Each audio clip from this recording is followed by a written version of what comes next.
தலைமுடி ரொம்ப உதிருது. ஒரு குறிப்பிட்ட வயதுல இருந்து பார்த்தோம்னா, முன்னேற்றில அதிகமான முடி உதிர்தல் பிரச்சனை இருக்கு. ஃபோர்ஹெட்ல மேல பார்த்தீங்கன்னா, மேம் இதுவரைக்கும் எனக்கு வந்து ஹேர்ஸ் இருந்தது. இப்போ எடுத்து பார்த்தீங்கன்னா, அப்படியே பின்னாடி போய்க்கிட்டே இருக்கு. அந்த இடத்துல மட்டும் ரொம்ப ஹேர் ஃபால் ஆன மாரி இருக்கும். ஹேர் ஃபால் ஆன ஸ்டார்ட் ஆயிட்டு கொஞ்ச நாள்லயே என்ன ஆகும்னா, ஹேர் ரொம்ப தின் ஆக ஆரம்பிச்சுரும். அதே மாதிரி கிரே ஹேர் வர்றதும், வெள்ளை முடி வர்றதும் நெறைய பேருக்கு பார்க்குறோம். இது என்னன்னா, நம்மளுடைய ஸ்கேல்ப்ல நமக்கு ரத்த ஓட்டம் குறைவாக இருக்கும் பொழுது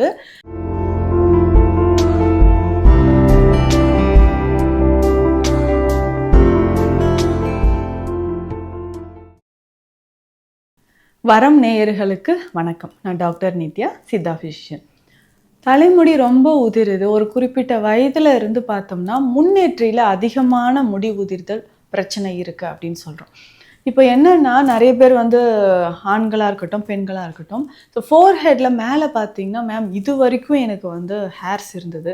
இப்போ எடுத்து பார்த்தீங்கன்னா, அப்படியே பின்னாடி போய்க்கிட்டே இருக்கு அப்படின்னு சொல்லுவாங்க. அதே மாரி ஒரு சிலருக்கு என்ன ஆகும்னா, உச்சந்தலையில நடுவுல மட்டும் ஆண்களுக்கு இது நெறைய பேருக்கு நம்ம பார்ப்போம். அந்த இடத்துல மட்டும் ரொம்ப ஹேர் ஃபால் ஆன மாரி இருக்கும். ஹேர் ஃபால் ஆன ஸ்டார்ட் ஆயிட்டு கொஞ்ச நாள்லயே என்ன ஆகும்னா, ஹேர் ரொம்ப தின் ஆக ஆரம்பிச்சிரும். ரொம்ப மெலியதாக இருக்கிற மாதிரி இருக்கும். ரொம்ப மெலிசா இருக்கிற மாதிரி ஒரு ஆரோக்கியமே இல்லாத மாரி, ஸ்ட்ரென்த் இல்லாத மாதிரியோ, கருமை நிறம் வந்து கொஞ்சம் செம்பட்ட நிறம் மாறின மாதிரி இருக்கும். அதே மாரி கிரே ஹேர் வர்றதும், வெள்ளை முடி வர்றதும் நெறைய பேருக்கு பார்க்குறோம். இது என்னன்னா, நம்மளுடைய ஸ்கேல்ப்ல நமக்கு ரத்த ஓட்டம் குறைவாக இருக்கும் பொழுது, ஹேர் ஃபாலிகல்ஸ்ல நமக்கு சரியான நியூட்ரிஷன் இல்லன்னா, கிரே ஹேர் வர ஆரம்பிச்சிரும். அதே மாதிரி நம்ம உடல்ல அந்த பிக்மெண்டேஷன் இல்லாத போது, மெலனின் செக்ரீஷன் குறைவாக இருக்கும் பொழுது, ஃபோலிக் ஆசிடோ இல்ல கால்சியம், காப்பர், மெக்னீசியம், முக்கியமா ஜிங்க் இந்த இது வந்து ஹேரோட குரோத்துக்கு இந்த நியூட்ரிஷன்ஸ் எல்லாமே ரொம்ப ரொம்ப முக்கியம். இது குறைபாடு ஏற்படும்பொழுது நமக்கு என்ன ஆகுதுன்னா, ஹேர் ஃபால் ஆக ஆரம்பிக்கிறது. அடிக்கடி அதாவது வழுக்கை ரொம்ப அதிகமா வருது. ஆண்களுக்கோ, பெண்களுக்கோ இத நெறைய பார்க்குறோம். சிலர் வந்து நம்ம நெனைக்கிறோம் ஹெல்மெட் போடுறதுனால நெறைய வழுக்கை வருது அப்படின்ட்டு. ஹெல்மெட் போடுவதும் ஒரு ரீசன் தான். ஏன்னா நெறைய பேர் சொல்றது, மேம் நான் வந்து மார்க்கெட்டிங்ல இருக்கேன். எப்பவுமே வந்து ட்ராவலிங்ல இருக்கணும். இந்த டைம்ல என்ன ஆகுதுன்னா, ஹெல்மெட் போட்டே இருக்கிறதுனால ரொம்ப ஸ்வெட் ஆகுது. அதில நெறைய ஹேர் ஃபால் ஆகுது அப்படின்னு சொல்லுவாங்க. அதுவும் ஒரு ரீசன் தான். ஹெல்மெட் யூஸ் பண்ணும்போது அடிக்கடி கொஞ்சம் பிரேக் விட்டு, ரொம்ப ஸ்வெட் ஆகாத மாதிரியும், நம்ம ஹெல்மெட்ட வந்து வாஷ் பண்றது ரொம்ப ரொம்ப இம்பார்ட்டன்ட். ஏன்னா இதில ஸ்வெட் அதிகமாகி அதிகமாகி என்ன ஆகும்னா, ஃபங்கஸ் வரதுக்கு சான்சஸ் இருக்கு. அதனோடயே சேர்த்து நம்ம தலையில திரும்ப திரும்ப யூஸ் பண்ணும்பொழுது, நிச்சயமாக தலையிலயும் அந்த ஃபங்கஸ் வந்து டேண்ட்ரஃப் மாதிரி ஃபார்ம் ஆயிட்டு, ஹேர் ஃபாலிகல்ஸை வந்து அது ஸ்ட்ரென்தன் இல்லாமல் ஆக்குது. அதனால் ஈஸியாக ஹேர் ஃபால் ஆகிறது, டேண்ட்ரஃப் வர்றது, இந்த மாதிரியான பிரச்சனைகளும் இருக்கும். ஹெல்மெட் யூஸ் பண்ணும்போது ஒரு காட்டன் கிளாத் தலையில் வச்சுட்டு அதுக்கப்புறம் யூஸ் பண்ணலாம். அடிக்கடி வெயிலில் வைக்கிறதோ இல்லை வாஷ் பண்ணுறது இந்த மாதிரி அதை க்ளீன் பண்ணிக்கிறோம். இதோட சேர்ந்து நம்ம என்னன்னா, நம்ம சாப்பிடக்கூடிய உணவில் அதிகமான புளிப்பு, ரொம்ப அதிகமான புளிப்பு சுவை இருக்கும்பொழுதும் நம்ம பிளட்ல நிறைய டாக்ஸின்ஸ் வந்து உருவாக ஆரம்பிச்சிடும். நம்ம பிளட்ல நிறைய டாக்ஸின்ஸ் இருந்தால் டைரெக்டாக நம்ம ஸ்கின்லேயோ ஹேர்லேயோ இதில் தான் நமக்கு தெரிய ஆரம்பிக்கும். ஒரு ட்ரை ஸ்கின் வர்றது, மவுத் வந்து வாயில் வந்து ஒரு உலர்ந்த தன்மை ஏற்படுறது, இது எல்லாமே இருக்கும். ட்ரை மவுத் அப்படின்னு சொல்லுவோம். இதனோட சேர்ந்து தான் நமக்கு ஹேர் ஃபாலும் நிறைய வரும். இப்போ ஹேர் ஃபால் இருந்துகிட்டே இருந்துச்சுன்னா, ஒன்று நம்ம பாடியில் நிறைய டாக்ஸின்ஸ் இருக்குது, இல்லைன்னா ஹார்மோன் இம்பேலன்ஸ்னாலையும் ஏற்படலாம். இந்த ஹைப்போதைராய்டிசம் இருக்கக்கூடிய நபர்களுக்கு பார்த்தோம்னா கரெக்டாக தெரியும், ரொம்ப ஹேர் ஃபால் இருந்துக்கிட்டே இருக்கும்.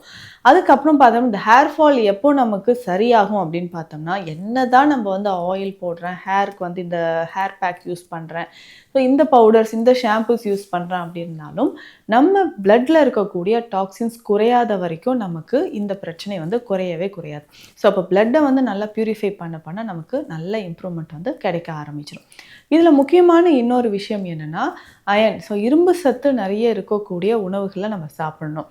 இதில் நான் பெஸ்ட்டாக ஒரு ஹேர் ஆயில் சொல்கிறேன். அந்த ஹேர் ஆயிலை நீங்கள் வீட்டிலே ரெடி பண்ணி கூட தலையில் அப்ளை பண்ணோம்னா நமக்கு கொஞ்சம் கொஞ்சமாக அந்த ஹேர் ஃபால் வந்து குறைய ஆரம்பிச்சிடும்.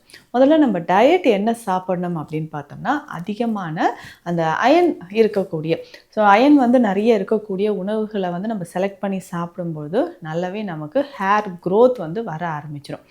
அயன் அப்படின்னு சொல்லும்போது நம்ம முன்னரே சொன்ன மாதிரி காய்கறிகளில் நிறைய அயன் சத்துக்கள் இருக்குது. காய்கறிகளை சாப்பிடும்போது உடல் உஷ்ணமும் குறைந்து நமக்கு தேவையான அயன், அதாவது இரும்பு சத்தும் நமக்கு கிடைக்க ஆரம்பிக்கும். இப்போ உடல் உஷ்ணம் குறைந்து இரும்புச்சத்து நமக்கு வரணும்னா ஈஸியாக நம்ம காய்கறிகளை செலக்ட் பண்ணி சாப்பிடணும். இதில் முக்கியமாக பார்த்தோம்னா முருங்கைக்காய் ரொம்ப முக்கியம், முருங்கைக்கீரை முக்கியம், கேரட், பீட்ரூட் இந்த காய்கறிகளையும் நம்ம சாப்பிட்டுக்கலாம். அதுலேயும் முக்கியமாக கத்தரிக்காய், சுண்டைக்காய், அதுக்கப்புறம் பார்த்தோம்னா அவரைக்காய். இதில் எல்லாமே அதிகமான இரும்புச்சத்து, முடி வளர்ச்சிக்கு இது ரொம்ப ரொம்ப முக்கியம். நம்ம அதே மாதிரி சாப்பிடும்போது உணவுலேருந்து எடுத்து போட்டுட்டு சாப்பிட்றோம் இல்லைங்களா, கருவேப்பிலை. இந்த கருவேப்பிலை நம்ம ஹேர் க்ரோத்துக்கு எப்படி ஹெல்ப் பண்ணும் அப்படின்னு பார்த்தோம்னா நிறைய எல்லா ஹேர் ஆயில்ஸ்லேயும் இந்த கருவேப்பிலை நமக்கு இருக்கும். அதற்கு அடுத்தது பார்த்தோம்னா இந்த கருவேப்பிலையை பொடியாக்கி நம்ம சாப்பிடணும். சித்த மருத்துவத்தில் பார்த்தோம்னா அன்னபேதி செந்தூரம் அப்படின்ற ஒரு மெடிசன் இருக்குது. இந்த கருவேப்பிலை பொடியோடு அதை சேர்த்து சாப்பிடும்போது நமக்கு நல்ல ஒரு பலன் கிடைக்கும். ஏன்னா நம்ம உடலில் ரத்தம், அதாவது ஆர்பிசி செல்ஸ் இன்க்ரீஸ் ஆகிறதுக்கும் ஹீமோக்ளோபின் லெவல் இன்க்ரீஸ் ஆகிறதுக்கும் இந்த அன்னபேதி செந்தூரம் அப்படின்ற மெடிசன் ரொம்ப ரொம்ப முக்கியமானது. இது ஒரே ஒரு பிஞ்ச், ஒரு அரிசி அளவு இல்லைன்னா ஒரு மிளகு அளவு எடுத்து அரை ஸ்பூன் கருவேப்பிலை பொடி இருக்கு இல்லைங்களா, அதனோட வச்சு தேன் கலந்து சாப்பிடணும். இல்லை உங்களுக்கு உடலில் வேறு ஏதாவது ப்ராப்ளம் இருந்ததுன்னா இந்த மெடிசன் யூஸ் பண்ணுறதுக்கு முன்னாடி டாக்டரை கன்சல்ட் பண்ணிவிட்டு அதுக்கப்புறம் சாப்பிடுங்க. அப்படி இல்லைன்னா வெறும் கருவேப்பிலை பொடியை மட்டும் அரை ஸ்பூன் எடுத்து தேனில் கலந்து சாப்பிடும்பொழுது நமக்கு நல்லாவே ஹேர் க்ரோத் வர ஆரம்பிக்கும். முக்கியமாக இந்த ஹேர் க்ரோத் வர்றதுக்கு ஹேர் ஃபால் ஆகுது, ஹேர் ஏதாவது ப்ராப்ளம் இருக்குது அப்படின்னா லிவரில் டாக்ஸின்ஸ் இருக்கா அப்படின்றத நம்ம பார்க்கணும். ஸோ லிவர் டாக்ஸின்ஸ் நிறைய இருக்கும்போது என்ன ஆகும்னா ஹேரில் நிறைய ப்ராப்ளம்ஸும் வர ஆரம்பிக்கும். அப்போது லிவரில் இருக்கக்கூடிய டாக்ஸின்ஸோ இல்லை ஃபேட்டி லிவர் இருக்குது, இல்லை நமக்கு முக்கியமாக இந்த பித்தப்பையில் நிறைய கற்கள் இருக்குது அப்படின்னா நமக்கு பைல் செக்ரீஷனில் பாதிப்பு ஏற்பட்டு உடலில் பித்தம் அதிகமாகும். அப்போ அந்த டைமில் என்ன ஆகும்னா பித்தம் அதிகமாகும்போது நிச்சயமாக ஹேர் ஃபால் வர்றதுக்கும் வாய்ப்பு இருக்குது. ஸோ அந்த மாதிரி நம்ம உடலில் லிவர் டானிக்கும் சேர்த்து சாப்பிடும்போது ஹேர் ஃபால் கொஞ்சம் கொஞ்சமாக குறைய ஆரம்பிக்கும். ஸோ ஒரு வாட்டி முடி உதிர்ந்துச்சுன்னா திரும்ப நமக்கு ஹேர் க்ரோத் வராதா அப்படின்னு யோசிச்சிங்கன்னா 40 வயதிற்கு உள்ளே இருக்கக்கூடிய நபர்களுக்கு நிச்சயமாக இன்றைக்கி 20-30 வயதில் இருக்கக்கூடியவங்களுக்கு நிறைய ஹேர் ஃபால் இருக்குன்னா ஸோ அதற்கான therapies and treatments medicines Siddha medicines நம்ம ஃபாலோ பண்ணும்போது நிச்சயமாக க்ரோத் வர ஆரம்பிக்கும். ஸோ ஆரம்பத்தில் என்ன ஆகும்னா நம்மளுடைய ஹேர் ஃபாலிகல்ஸ் எல்லாமே ஓப்பன் ஆக ஆரம்பிச்சுட்டு அதுலேருந்து நியூ க்ரோத் வர ஆரம்பிக்கும். ஆஃப்டர் சைல்ட் பர்த் இந்த டெலிவரிக்கு அப்புறம் நிறைய ஹேர் லாஸ் ஆகும். இது இந்த டீலோஜன் எஃப்லியம் அப்படின்ற ஒரு கண்டிஷனில் பார்த்தோம்னா ரொம்ப ஸ்ட்ரெஸ்ஸாக இருந்தாலோ ஏதாவது மெடிசன்ஸ் ரொம்ப எடுத்தாலோ ஸோ அந்த ட்ரக்ஸோட பாதிப்புகள் நம்ம உடலில் இருக்கும் பொழுது என்ன ஆகும்னா அதிகமான ஹேர் க்ரோத் வர ஆரம்பிக்கும். ஸோ ஹேர் க்ரோத் வரக்கூடிய சமயத்தில் என்ன ஆகும்னா இந்த டீலோஜன் எஃப்லியம் கண்டிஷனில் இந்த ஸ்ட்ரெஸ் இருக்கும்பொழுது அப்படியே ஹேர் ஃபால் வர ஆரம்பிச்சிடும். ஸோ இந்த ஹேர் ஃபால் வர ஐயோ ஆஃப்டர் சைல்ட் பர்த்துக்கு அப்புறம் நான் இப்போ ஃபீட் பண்ணிகிட்ருக்கேன், ரொம்ப ஹேர் ஃபால் இருக்குது அப்படின்னு சொல்லிட்டு ஃபீல் பண்ணுறவங்களும் நிறைய பேர் இருக்காங்க. அதை சரி பண்ணுறதுக்கு நம்ம என்ன பண்ணலான்னா நம்ம உணவில் அந்த பித்தத்தை சமநிலைப்படுத்துவதற்கான மருந்துகளை நம்ம எடுக்கணும். இதற்கு முக்கியமாக பார்த்தோம்னா குமட்டி தைலம் நம்ம கிளினிக்கில் ஸ்பெஷல் மெடிசனாக நம்ம கொடுத்துட்ருக்குறோம். இந்த குமட்டி தைலத்தை நம்ம பயன்படுத்தலாம். அடுத்தது முக்கியமாக நான் சொல்கிற ஒரு மெடிசன் வீட்டிலே கூட ரெடி பண்ணிக்கலாம். இதற்கு என்னென்ன மூலிகைகள் தேவைப்படுது அப்படின்னு பார்த்தோம்னா இதற்கு மகிழும் பூ நமக்கு தேவைப்படுது, செண்பகப்பூ, மறிக்கொழுந்து, கருவேப்பிலை, நெல்லிக்காய், வலம்புரிக்காய், வெட்டிவேர், இது எல்லாமே தேவைப்படும்.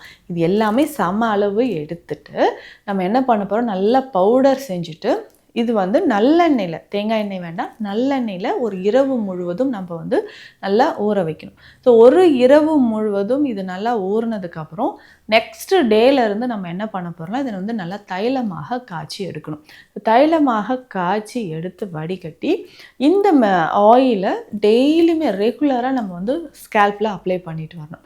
ஸோ ஸ்கேல்பில் அப்ளை பண்ணிவிட்டு நான் சொன்ன மாதிரி இந்த உணவு முறைகள் கருவேப்பிலையோ இல்லை அன்னபேதி செந்திரமோ நம்ம ஃபாலோ பண்ணிட்டு வந்தோம்னா கொஞ்சம் கொஞ்சமாக ஹேர் க்ரோத் வர ஆரம்பிக்கும்.